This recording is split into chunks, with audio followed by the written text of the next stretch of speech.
बद्री विशाल भगवान की जय। पवन सुत हनुमान की जय। पिछले प्रसंग में अपनी चर्चा चल रही थी कि गरुड़ जी भगवान को सर्पों के बंधन से मुक्त करते हैं, और उसकी चर्चा करते करते हमने मांस खाने की, शाकाहार की और मांसाहार की चर्चा की। किसको मांस खाना है, किसको मांस नहीं खाना है, और मांस खाने वाले के ऊपर क्या लक्षण है उसकी चर्चा की थी।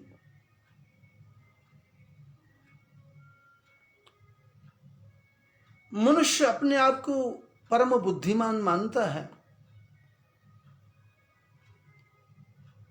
पर गोस्वामी तुलसीदास जी ने जब हनुमान चालीसा का प्रारंभ किया तो उसमें सबसे पहला शब्द कहा कि बुद्धिहीन तनु जान के सुमुरो पवन कुमार, बल बुद्धि विद्या देहु मोहे, हरहु कलेश विचार, हरहु कलेश विकार।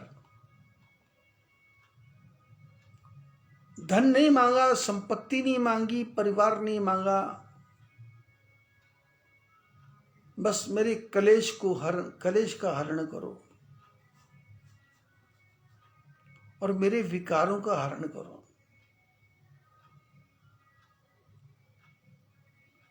और कलेश क्या है? मन के अंदर कलेश है कि ऐसा होना चाहिए था, ऐसा क्यों नहीं हुआ, ऐसा क्यों हो गया, ऐसा होता तो ये होता, ऐसा होता तो वो होता, ऐसा होता तो ऐसा करते, ऐसा होता तो ऐसा करते।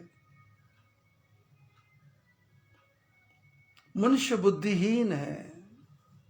गोस्वामी जी ने भगवान से प्रार्थना की, हनुमान जी बुद्धिहीन तनु जान के, मेरा शरीर बुद्धिहीन है ऐसा आप समझ के सुमिरो पवन कुमार है। हनुमान जी मैं आपका स्मरण कर रहा हूं। तो हनुमान जी प्रकट हो गए, बोले मेरे को याद क्यों किया? बोले बस मेरे को ऐसा करो कि बल बुद्धि विद्या देहु मोहे, हरहु कलेश विचार। मेरे को बल दो, मेरे को विद्या भी दो और मेरे को बुद्धि भी दो।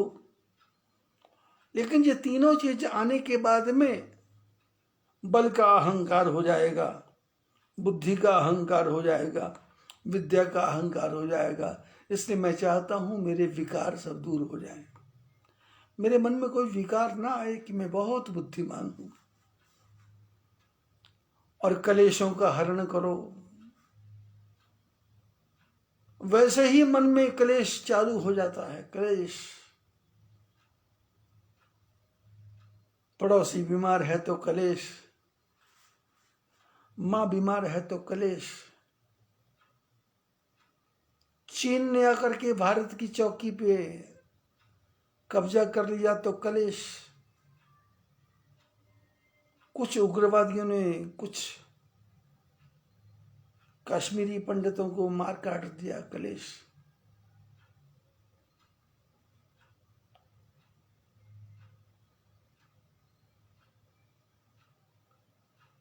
बीमारी फैल गई तो कलेश, घर में कोई मर गया तो कलेश।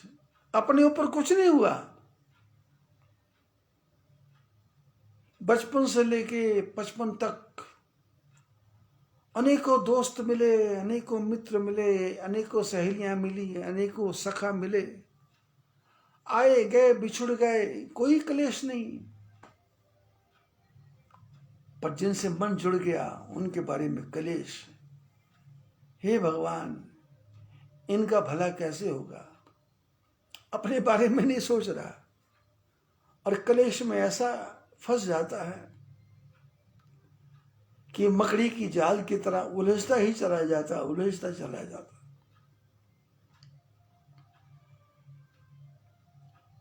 गोस्वामी जी सर्वश्रेष्ठ विद्वान थे, अनेकों शास्त्रों का निर्माण किया। लेकिन जब हनुमान चालीसा बनाने लगे तो श्री गुरु चरण सरोज रज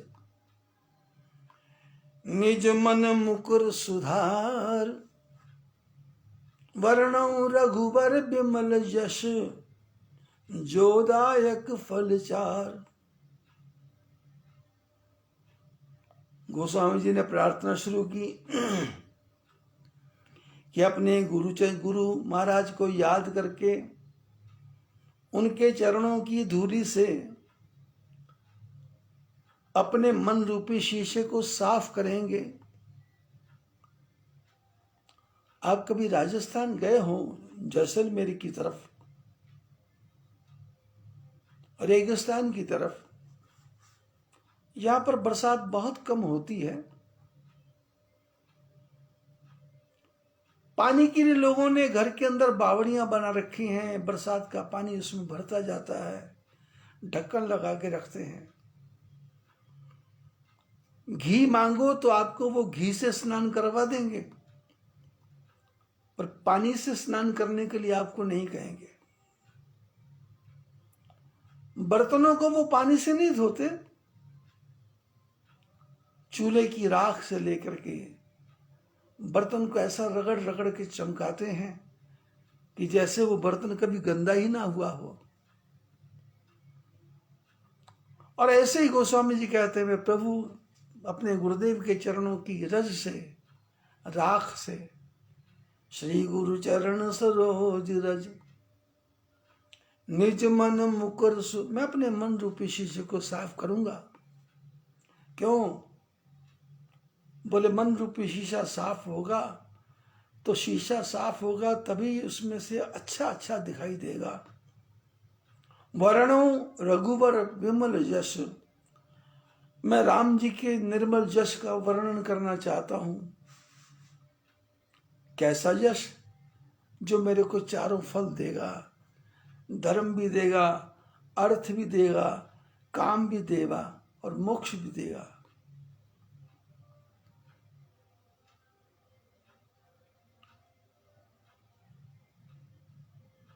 श्री गुरु चरण सरोज रज निज मन मुकुर सुधार, वर्णो रघुबर विमल यश, मैं राम जी के यश का वर्णन करना चाहता हूं।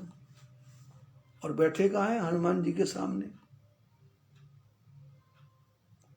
हनुमान जी ने कहा तो फिर मेरे से प्रार्थना क्या कर रहे हो भाई? अब भगवान का यश गाना तो गाओ, हर एक को अधिकार है। मैं भी रात दिन गाता हूं, नारद जी भी रात दिन गाते हैं, गरुड़ जी भी रात दिन गाते हैं। भगवान के गुण को गाने के लिए तो किसी ने रोका नहीं। शास्त्रों ने दुर्वचन कहने के लिए रोका है, शास्त्रों ने बुरे शब्द कहने के लिए रोका है। अच्छी बात कहने के लिए तो किसी शास्त्र ने मना किया ही नहीं है, तुम गाओ।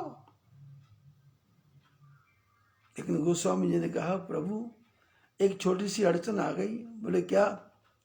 बोले मैं बुद्धिहीन हूं। आप देखो, बुद्धिहीन तनु जानिके सुमिरो पवन कुमार। मैं अपने आप को बुद्धिहीन समझ करके हनुमान जी आपका स्मरण कर रहा हूं। हनुमान जी ने कहा मेरा स्मरण किस लिए कर रहे हो? बोले बुद्धि नहीं है। बोले बुद्धि नहीं है तो फिर क्या हो गया? बोले बुद्धि यस्य बलम तस्य, जिसके पास बुद्धि होती है उसी का बल काम आता है। तो हनुमान जी ने कहा फिर चाहते क्या हो? बोले बल भी चाहता हूं और बल के साथ बुद्धि भी चाहता हूं। बल बुद्धि विद्या, और बुद्धि के साथ में विद्या भी चाहता हूं। क्योंकि विद्या नहीं होगी तो बुद्धि काम नहीं करेगी, बुद्धि नहीं होगी तो फिर बल भी काम नहीं करेगा। विद्या क्या है? बोले सब विद्या या विमुक्त है। विद्या वही है जो मोक्ष के मार्ग की तरफ ले जाए। विद्या वही है जो परमात्मा की तरफ ले जाए। विद्या वो है जो भगवान का ज्ञान करवाए। विद्या वो है जो आत्मा परमात्मा के बारे में बात समझ में आ जाए। सब विद्या यह विमुक्त है, संसार में फंसा जीव विमुक्त हो जाए। इसलिए विद्या दो और बुद्धि भी दो। विद्या होगी तो बुद्धि काम करेगी और बुद्धि होगी तो बल काम करेगा। बल, बुद्धि, विद्या ये तीनों दो, लेकिन साथ में हरहु कलेश विकार। ये बल, बुद्धि, विद्या आ जाती है तो कलेश अपने आप ही आ जाता है, विकार अपने आप ही आ जाते हैं। विद्या विवादाय धनम मदाय शक्ति परेशान परपीडनाय खलस्य साधोर विपरीतमेतत् ज्ञानाय दानाय च रक्षणाय।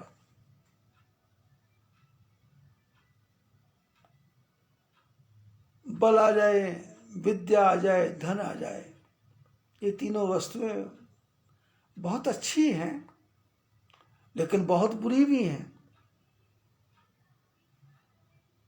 बोले बल मूर्ख आदमी के पास आ गया, बिना मतलब झगड़ा करेगा, बिना मतलब लड़ाई करेगा। विद्या आ गई तो विवाद करेगा, तर्क वितर्क करेगा। विद्या विवादाय धनम मदाय, धन आ गया तो अहंकार आ गया। इसको कोर्ट में घसीटूंगा, वकीलों को पैसा खिलाऊंगा, डॉक्टरों को पैसा खिलाऊंगा, लेकिन इसको ठीक नहीं होने दूंगा। विद्या विवादाय धनम मदाय। और शक्ति परेशान परिपीड़ना, ताकत आ गई तो मोहल्ले की लड़कियों को छेड़ेगा, पड़ोसियों से झगड़ा करेगा, उनसे मार पिटाई करेगा। धन है, विद्या है, शक्ति है, लेकिन यही शक्ति बुद्धिमान आदमी के पास आ गई, अच्छे आदमी के पास आ गई तो अच्छा आदमी क्या करेगा? ज्ञानाय, विद्या से ज्ञान देगा, धन से दान करेगा और बल से रक्षणाय, अपने देश समाज की रक्षा करेगा, उसको ऊंचा उठाने की चेष्टा करेगा। विरोध किसी का नहीं, हर समस्या का समाधान करने की कोशिश करेगा और समस्या का समाधान करते हुए अहंकार नहीं करेगा कि मैंने किया समस्या का धान, मैंने किया, ठाकुर जी ने किया। गोस्वामी जी भगवान से प्रार्थना करते हैं, बल बुद्धि विद्या देहु मोहे हरहु कलेश विकार। मेरे कलेशों को दूर करो, मेरे विकारों को दूर करो। इस प्रकार से गोस्वामी जी प्रार्थना करते। अपना प्रसंग चल रहा था कि नारद जी ने गरुड़ जी को भेजा। सबसे पहले नारद जी के पास गरुड़ जी आए कि मैंने भगवान राम के बंधन को काट दिया, पर जिनके पास आपने भेजा था मेरे को तो वो भगवान लगते नहीं हैं। नारद जी ने कहा इट में भी हो सकता है, नहीं होंगे, क्योंकि नारद जी को अपने पूर्व जन्म का ध्यान आ गया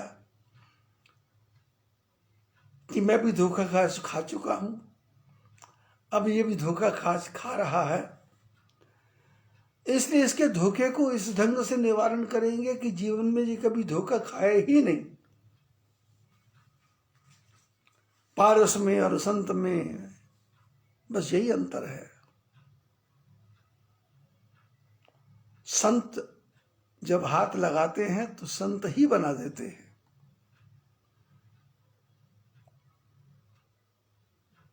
संत ही बना देते हैं। नारद जी ने विचार किया कि गरुड़ के मन में मोह हुआ है, यदि मैं इसको 2-4 शब्दों में बता दूंगा तो इसके मन का भ्रम दूर नहीं होगा, इसलिए इसको मैं सुपर अथॉरिटी के पास भेजता हूं, जिनके पास मैं गया था। तो याद आया कहाँ गया था? तो ध्यान आया सबसे पहले कामदेव को जलाने, कामदेव को जीतने के बाद में नारद जी कहाँ गए थे? शंकर भगवान के पास। तो नारद जी ने कहा, गरुड़ जी, अब जिनके आप सर्पों का बंधन काट के आए वो मनुष्य है या कि भगवान है, इसके बारे में आप थोड़ा शंकर भगवान के पास जाके डिस्कस कर लें, चर्चा कर लें, तो शायद आपकी समस्या का समाधान हो जाए, क्योंकि मैं इसके बारे में ज्यादा नहीं जानता। जितना मेरे को समझता था, वो आदमी दोनों भाई नागफास में बंधे हुए थे। तो मेरे को याद आया कि नागफास को कौन तोड़ेगा, तो ध्यान आया कि आप ही तोड़ सकते हो। तो मैंने आपको बोला और आपने तोड़ दिया, बहुत बहुत धन्यवाद। लेकिन ये जिसका नागफास काटा है, ये मनुष्य है कि भगवान है, इसके लिए थोड़ा सा आपको सुपर अथॉरिटी के पास जाना पड़ेगा, शंकर के पास जाना पड़ेगा, शंकर भगवान के पास जाना पड़ेगा। क्योंकि नारद जी भी शंकर जी के पास गए थे। काम चरित मार चरित शंकर ही सुनाए।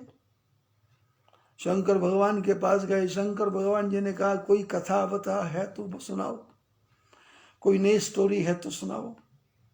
आप तो पत्रकार हैं, आप तो खोजी रिपोर्टर हैं, कुछ खोजबीन करके लाए हो तो कोई नई न्यूज लाए हो तो बताओ।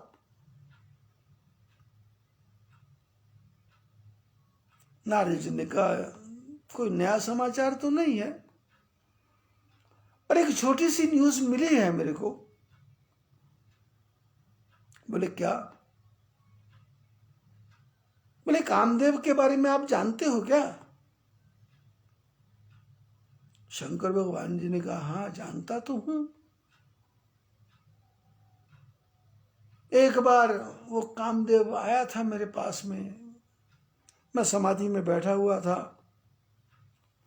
भगवान राम जी की आज्ञा थी, और कामदेव आया, उसने मेरी समाधि को तोड़ने की चेष्टा की। तो समाधि से जब मेरी आंख खुली तो मेरी समाधि में किसने विक्षेप किया, मेरे को क्रोध सा आ गया। उस क्रोध में मैंने कामदेव को जला के भस्म कर दिया। नारद जी ने कहा, आपने कामदेव को भस्म कर दिया? आप जैसे महापुरुष को ये शोभा देता है क्या? समाधि लगाने का क्या फायदा, भजन करने का क्या फायदा, जब क्रोध गया ही नहीं, तृष्णा तू न गई मेरे मन से। नारद जी शंकर भगवान को समझा रहे हैं, तुम्हारे मन से तृष्णा नहीं गई, तुम्हारे मन से क्रोध नहीं गया, तुम्हारे मन से विकार नहीं गया, तुम्हारे मन से विक्षोभ नहीं गया, क्या फायदा हुआ समाधि लगाने का? शंकर भगवान ने कहा, नारद जी कुछ गलती हो गई क्या? बोले गलती हो गई, न्यूज तो यही है। क्या न्यूज है? बोले जिसको आपने जलाया था ना कामदेव को, वो मेरे पास भी आया था। बोले आपके पास आए? बोले हाँ। बोले फिर? बोले पूरी सेना के साथ आया था, साथ में उसके अप्सराएं भी थी, खूब ढोल नगाड़े बजा रहा था, खूब मेरी समाधि को भंग करने की चेष्टा कर रहा था।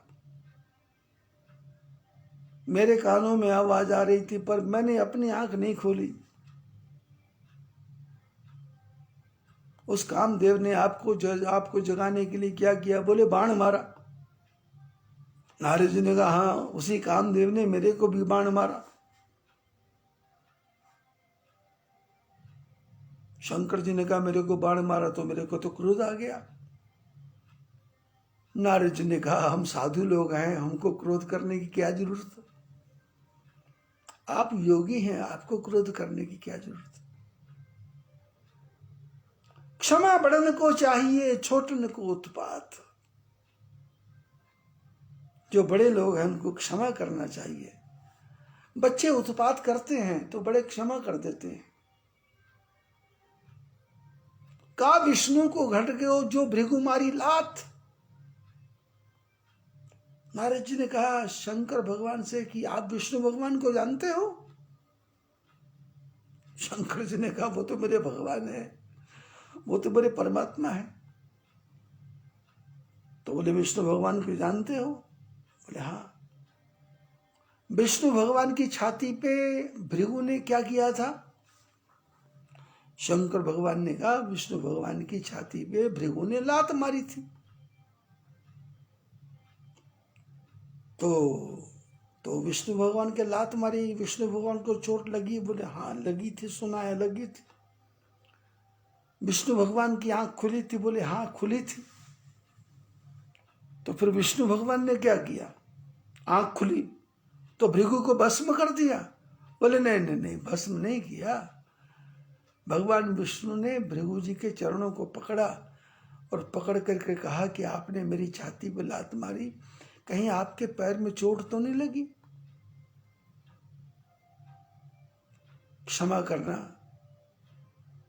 मैं सोया हुआ था, आपने मेरे को जगा दिया, बहुत अच्छा किया, और आपके पैर में चोट तो नहीं लगी?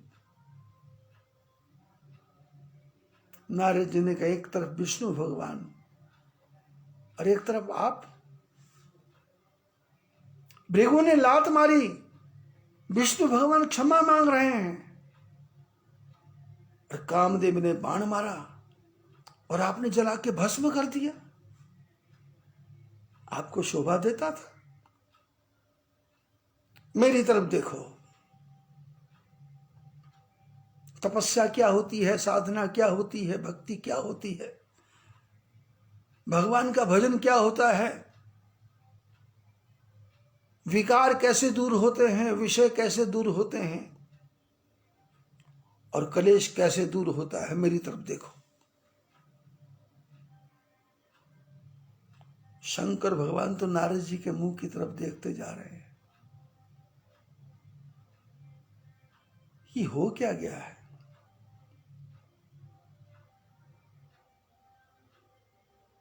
क्योंकि शास्त्रों में लिखा है काम बात कफ लोभ अपारा, क्रोध पित्त नित छाती जार।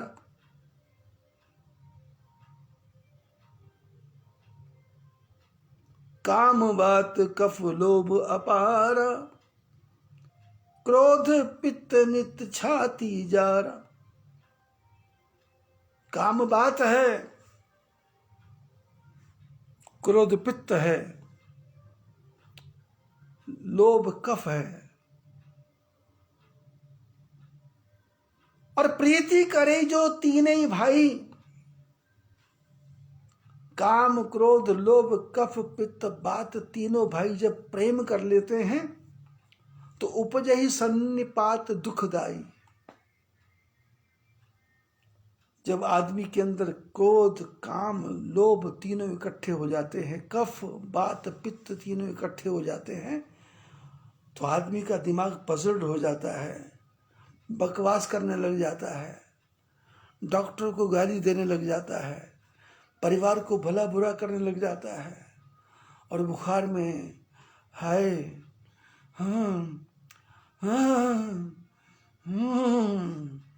डॉक्टर को बुलाओ, वैद्य को बुलाओ, इंजेक्शन लगवाओ,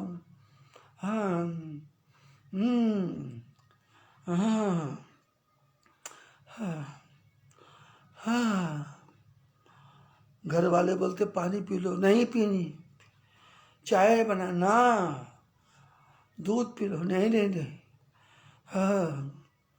बहुत बहुत ओह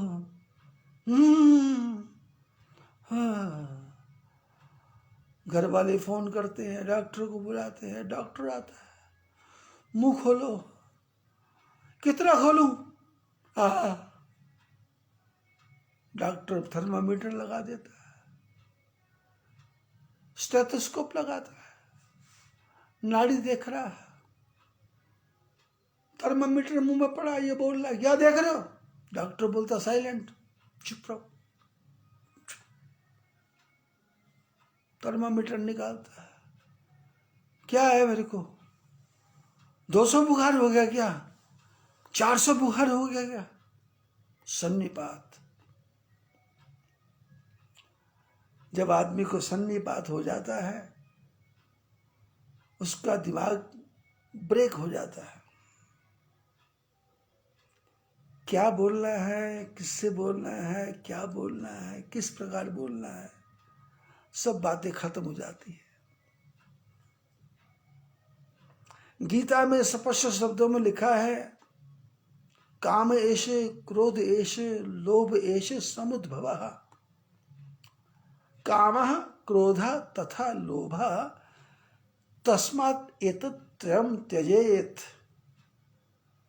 काम को, क्रोध को, लोभ को बिल्कुल छोड़ दो।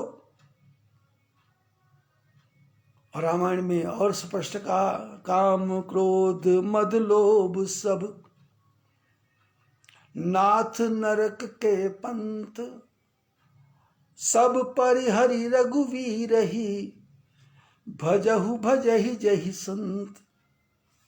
काम क्रोध लोभ मोह अहंकार, ये सब नरक के दरवाजे हैं। इन नरक के दरवाजों पर नहीं चलना। सब काम छोड़ करके भगवान का भजन करो। तो गोस्वामी जी भगवान से कहते हैं, बुद्धिहीन तनु जान के। नारद जी शंकर भगवान के पास गए और शंकर भगवान से राम कथा तो नहीं कही, कामदेव की कथा, कामदेव की कथा, कामदेव की कथा। शंकर भगवान देखने लगे कि नारद जी को हुआ क्या है, ये प्रभु की बात नहीं छोड़ करके काम की बात कर रहे हैं। तो लिखा है मार चरित, वैसे रामचरित होता है, पर राम को उल्टा कर दो तो मार, मार मैंने कामदेव। नारद जी राम कथा नहीं करके काम कथा कर रहे हैं। मार चरित शंकर ही सुनाए, कामदेव की कथा बहुत विस्तार से की। शंकर भगवान ने हाथ जोड़ लिए और कहा, प्रभु आप जैसे उच्च कोटि के महात्मा, आपको ये काम कथा करना शोभा नहीं देता। आप तो राम कथा किया करो, राम कथा किया करो। नारद जी को बहुत बुरा लगा, अहंकार पे चोट लगी थी। नारद जी को बुरा लगा कि मेरे को समझाता है ये पागल आदमी, बैल पे बैठने वाला, पर्वत पे सोने वाला, पहनने को कपड़ा नहीं है, 24 घंटे डमरू बजाता रहता है, हाथ में त्रिशूल रखा हुआ है, सारे शरीर पे भभूत लगा के रखता है, मेरे को समझा रहा है। कोई भी ढंग का तो काम इसके पास नहीं है और ये मेरे को समझा रहा है। ये समझा नहीं रहा, ये शंकर मेरे से जल रहा है, फूक रहा है कि जिस कामदेव को इन्होंने जला करके जीता, मैंने बिना जलाए जीता। ये नहीं कि शंकर भगवान मेरे को कहें कि नारद जी तुमने तो बहुत अच्छा काम किया, आपको क्रोध नहीं आया, मेरे को क्रोध आ गया, आप बहुत महान हैं, ऐसा बोलना चाहिए था। पर ये कहते हैं कि नारद जी एक प्रार्थना करूं। बोले क्या? बोले जिमी जी कथा सुनाए सी मोही, जैसे ये कथा आपने मेरे को कामदेव की सुनाई, मिर्च मसाला लगा करके, तिमी जनी हरे ही सुनावहूं कबहूं।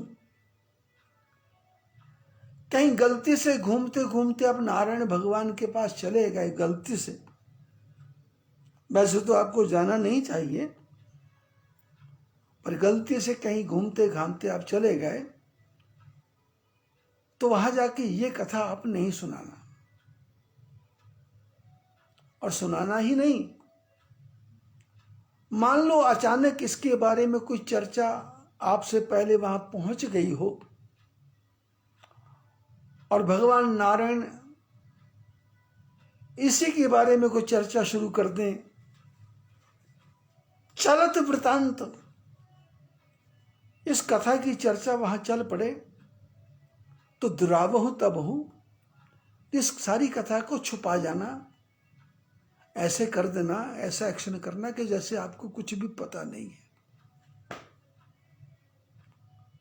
You don't know what happened, क्या हुआ मेरे को पता नहीं, बिल्कुल मुकर जाना। चर्चा चले तो भी मना कर देना कि ठाकुर जी मैं तो भगवान की भक्ति में लगा रहता हूँ, अब संसार में क्या क्या होता है, किस किस को करें याद और किस किस को रोइए, आराम बड़ी चीज है, मुंह ढक के सोइए, ऐसे शब्द बोल देना।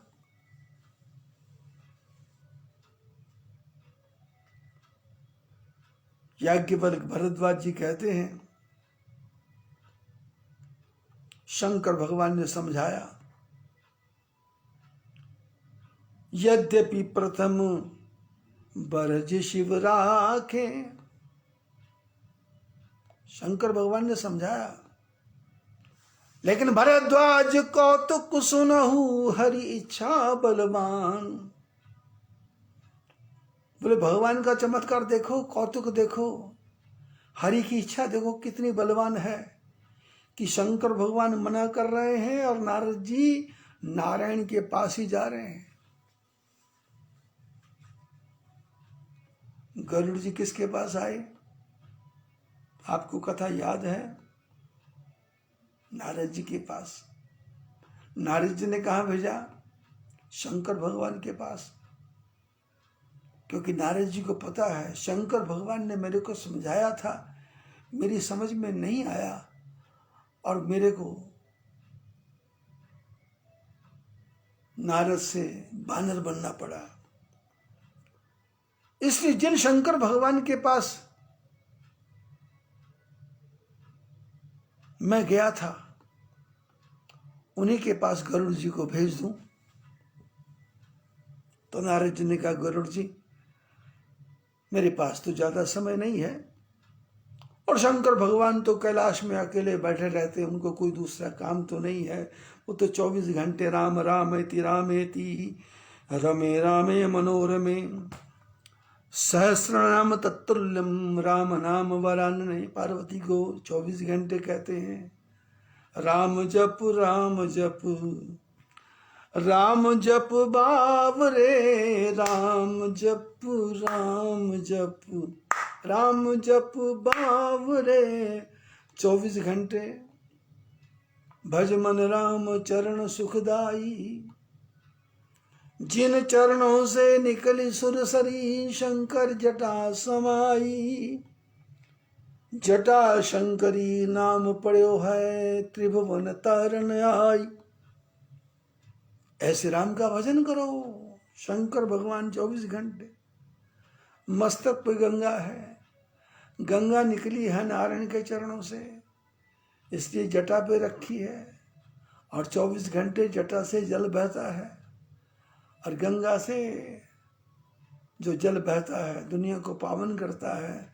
शंकर भगवान की समाधि लगी रहती है, राम राम राम राम।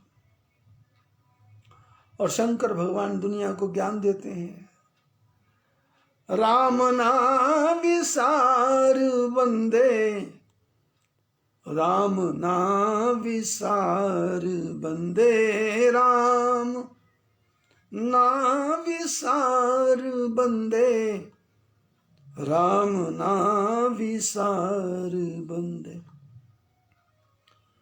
बोले राही चलते जाना, इस जीवन का क्या है ठिकाना। भोले राही चलते जाना, इस जीवन का क्या है ठिकाना।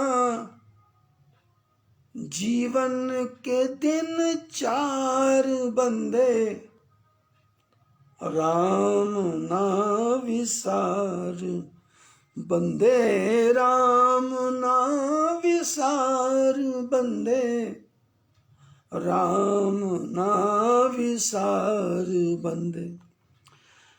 श्री राम जय जय राम, श्री राम जय जय राम, राम ना विसार बंदे, राम ना विसार बंदे। नारद जी ने कहा गरुड़ से कि शंकर भगवान के पास जाओ,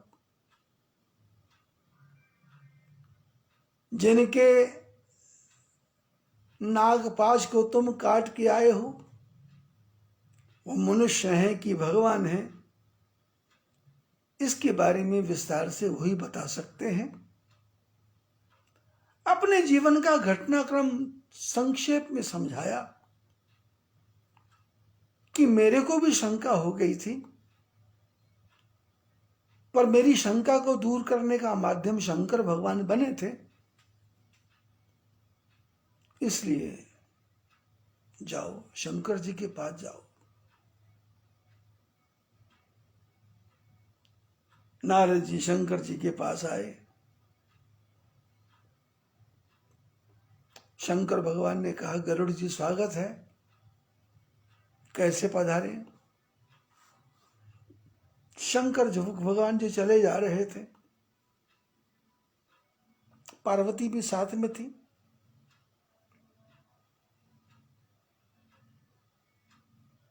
नारद जी ने प्रणाम किया, गरुड़ ने प्रणाम किया। शंकर जी ने कहा आप इस समय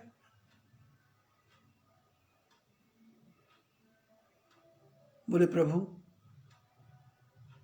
मैंने सुना है विष्णु भगवान ने अवतार लिया है और वो मनुष्य रूप में है।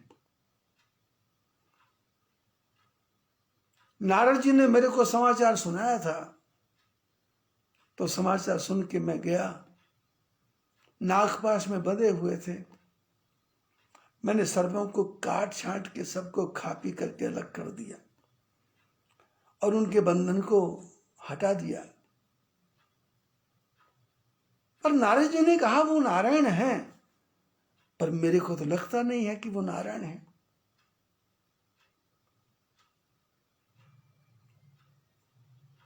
मैं आपके पास आया हूं। नारद जी ने कहा, शंकर भगवान जी ने कहा गरुड़ जी बड़ी कृपा की आप आए, मेरे को बहुत अच्छा लगा आप आए, दर्शन दिया, लेकिन इस समय मैं आपकी क्या सेवा कर सकता हूं? बोले मेरे को समझाइए। शंकर भगवान बोले देखो भाई, मैं थोड़ा पार्वती के साथ में कहीं काम पे जा रहा हूं, आप ऐसा करो कि नीलगिरी पर्वत पर एक कागभुषुंड नाम के पक्षी रहते हैं, आप वहां चले जाओ, तो मेरे को पूरा विश्वास है कि आपकी सारी समस्याओं का समाधान हो जाएगा। नीलगिरी पर्वत पर कागभुषुंड जी रहते हैं, आप शीघ्रता से जाइए, समस्याओं का समाधान कीजिए, आपका मन प्रसन्न हो जाएगा। गरुड़ जी ने कहा समय बर्बाद क्यों करना है, चलो कागभुषुंड के पास जाते हैं। वो कौआ ही तो है, हम गरुड़ हैं, हम पक्षियों को राजा हैं, वो चंडाल पक्षी कौआ है, चलो देख लेते हैं जाकर के, कोई सॉल्यूशन निकल आएगा, कोई समस्या का समाधान निकल आएगा, कोई बात बन जाए।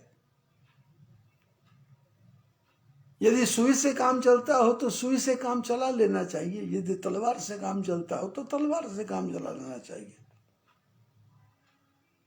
यहां काम आए सुई का करी है तलवार। अब शंकर भगवान से समस्या का समाधान नहीं है, इनके पास समय नहीं है, और मेरे को तो ये समस्या दूर करना है, नहीं तो मेरा तो मन विचलित हो रहा है। गरुड़ जी शंकर भगवान के चरणों में प्रणाम करके चले गए। पार्वती जी ने देखा शंकर भगवान के व्यवहार को, तो थोड़ा सा मन में थोड़ा कष्ट सा हुआ पार्वती को। पार्वती ने शंकर भगवान से चलते चलते कहा कि प्रभु, ये गरुड़ जी आए थे, इनकी समस्या क्या बहुत बड़ी थी क्या? शंकर बोले समस्या बड़ी नहीं थी, पर समस्या को बड़ा कर लिया गया। हमारे आपके जीवन में यही विडंबना है कि हम समस्या को बड़ा बना लेते हैं। समस्या बड़ी नहीं है, सॉल्यूशन बहुत छोटे से निकल आता है।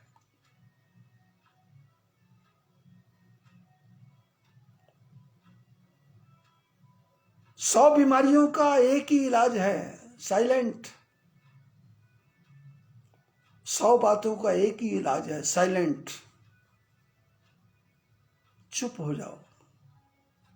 एक चुप हजार सुख।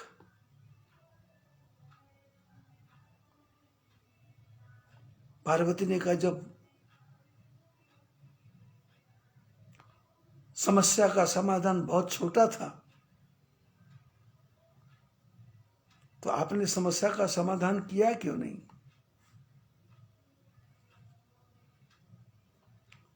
शंकर भगवान बोले पार्वती, इनको राम के बारे में संशय था। राम के बारे में संशय तभी दूर होगा उमा होई जब संशय भंगा, जब कछु काल करिए सत्संगा।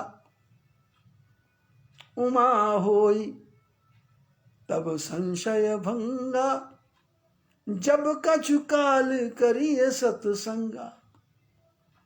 कुछ काल तक सत्संग करना पड़ेगा, महीना, 2 महीना, 4 महीना, 6 महीना, तब कहीं संशय का भंग होगा। लोग संशय भंग करना चाहते हैं, पर कितनी देर में? गाड़ी में, ट्रेन में आप जा रहे हैं, आपने लाल वस्त्र पहने हैं, तो सामने वाला प्रश्न पूछ लेगा कि सीता जी के बहन का नाम क्या था, रावण के कितने जवाई थे, रावण के 10 सिर क्यों थे, रावण जब सोता था तो कौन से तकिए का यूज करता था। लेना देना कुछ नहीं, गाड़ी में जा रहे हैं, टाइम पास करना है। बाबा जी से प्रश्न कर दिया, बाबा जी हाथ देखना जानते हो? और बाबा जी ने कह दिया हाँ जानता हूं, तब तो मुसीबत खड़ी है। और बाबा जी को भी टाइम पास करना है, तो बोले लाओ हाथ। एक हाथ नहीं, दोनों हाथ को जोड़ो, फिर खोलो, फिर बंद करो, फिर खोलो, फिर उल्टा करो, फिर सीधा करो, फिर मुट्ठी बंद करो। अंगूठे की रेखाओं को देखो, अंगुली के पीछे की रेखाओं को देखो, फिर हाथ जहां लगा है वहां पर, यहां पर रेखाएं होती हैं, फिर उनको देखो कितनी रेखाएं हैं, 1 2 3। फिर अंगूठे की रेखा को देखो, फिर अंगूठे के पीछे की रेखाओं को गिनो। टाइम पास करना है। और सामने वाला जो है वो बुद्धिमान नहीं है, मूर्ख है, क्योंकि सामने लाल वस्त्र पहन के बैठा है। क्या गारंटी है कि वो असली साधु है कि नकली साधु है? और ये लाल कपड़ा पहना देखा तो हाथ फैला के बैठ गया जैसे भिखारी होता है, तो अब इसके जैसा मूर्ख क्या हो सकता है? पार्वती ने कहा शंकर भगवान से कि आपको भगवान के बारे में कोई पता नहीं है क्या? बोले है। अब आप समझा नहीं सकते थे? बोले 2 मिनट में बोले फिर समझाया क्यों नहीं? बोले पार्वती, ये संशय जो है ना, तुम अपने पूर्व जन्म का ध्यान करो। जब तुम सती थी, मैं तुमको कहाँ कहाँ सत्संग में ले गया, क्या क्या नहीं किया, और तुम्हारा संशय दूर हुआ था क्या? और संशय कब दूर हुआ? जब तुमने सती का शरीर छोड़ा और जंगल में जाके तपस्या की, भगवान से लगन लगाई। लगन तुमसे लगा बैठे, जो होगा देखा जाएगा। तुम्हें अपना बना बैठे, जो होगा देखा जाएगा। हमें डर था कि ये दुनिया हमें बदनाम कर देगी, शर्म अब बेच खा बैठे, जो होगा देखा जाएगा। शंकर भगवान ने कहा, पार्वती, पिछले जन्म में तुम सती थी और इस जन्म में तुम पार्वती बनी, पर्वत की पुत्री बनी, जड़ की पुत्री बनी। तुमने ज्ञान का त्याग कर दिया, जंगल में जाके तपस्या की और वहां सत्संग किया, सप्तऋषियों का संग किया। उसके बाद विवाह हुआ और उसके बाद मेरे साथ सत्संग किया, और सत्संग करने के बाद में तुम्हारा संशय दूर हुआ। इसलिए मैंने ताते उमा गुप्त में रखा। बोले पता मेरे को सब था, मैंने गुप्त रखा। बोले क्यों? बोले खग जाने खग ही की भाषा, पक्षी की भाषा पक्षी ही समझ सकता है। मैं देवता और गरुड़ जी पक्षी, इसलिए मैंने गरुड़ जी को पक्षीराज, गरुड़ राज को चंडाल पक्षी कौए के पास भेज दिया। पार्वती ने कहा कि आपको कोई और नहीं मिला क्या? बोले ना, सबसे पहले तो गरुड़ जी को काकभूषुंड के पास भेजा और वो जाने के लिए तैयार हो गए। इसका क्या अर्थ है कि जो मन के अंदर जो अहंकार बैठा हुआ था, वो अहंकार टूटना चाहिए, टूटना चाहिए। बुद्धिहीन तनु जान के सुमिरऊं पवन कुमार, बल बुद्धि विद्या देहु मोहि, हरहु कलेश विकार। आज बस इतना ही। ये फेसबुक पे सत्संग चल रहा है। आप लोगों को यदि सत्संग में रुचि है और आनंद आ रहा है, तो YouTube पर मेरे चैनल का नाम है बद्री प्रेम सत्संग। क्या नाम है? इंग्लिश में लिखना है बद्री, BADRI, बद्री, PREM, प्रेम, SATSANG, सत्संग। YouTube में सर्च में जाके बद्री प्रेम सत्संग लिखना है, तो आपको वहाँ 4-5 प्रवचन दिखेंगे। मेरी पगड़ी बांधी हुई फोटो दिखेगी, और हर फोटो के नीचे एक गोल सी छोटी फोटो होगी, जो काले रंग के मेरे केस हैं। बचपन की फोटो है, 35-40 साल की उम्र की। उस फोटो पर जब आप क्लिक करेंगे तो यहाँ पर सर्च की जगह लिखे आएगा प्लेलिस्ट। प्लेलिस्ट को जब आप क्लिक करेंगे तो मेरे 380 प्रवचन 1 सेकंड में खुल जाएंगे। प्रवचन को सुनो, आनंद आएगा। आधा प्रवचन नहीं सुनना। पुराने मेरे जितने प्रवचन हैं 1.5 घंटे, 2 घंटे, 2.25 घंटे के हैं। लेकिन अभी जो मैंने शुरू श्रृंखला की है वो 35, 40, 50 मिनट की, इस प्रकार से श्रृंखला शुरू की है। लेकिन पुराने प्रवचनों को सुनोगे तो आपको अद्भुत आनंद आएगा। और प्रवचनों को सुनने के बाद में आपने सब्सक्राइब भी करना है। बेल आइकन की एक घंटी सी होगी काले रंग की, उसको क्लिक करना है। फिर ऑल लिखा होगा तो उसको क्लिक कर देना है। और फिर जितने भी मेरे प्रवचन हैं, जब भी आप अपना मोबाइल खोलेंगे और YouTube खोलेंगे तो मेरे प्रवचन सबसे पहले आपकी उसमें आ जाएंगे, ढूंढना नहीं पड़ेगा बार बार। सत्संग सुनिए, सब्सक्राइब कीजिए, मित्रों को भेजिए। अहंकार के साथ नहीं कह रहा मैं, भगवान के प्रति निष्ठा करके मैं कह रहा हूं। जो कथा मैं कर रहा हूं, यदि वो कथा आपने सुन ली तो आप दूसरे की कथा तो सुनोगे, पर आपको लगेगा कि जो मैंने सुनाया वो ज्यादा उत्तम था। बाकी वक्ता भी उत्तम ही हैं, मैंने भी लोगों की सुन सुन करके ही उसमें से रस निचोड़ निचोड़ करके उसका अर्क बना करके सोने की भस्म बनाई है, चांदी की भस्म बनाई है।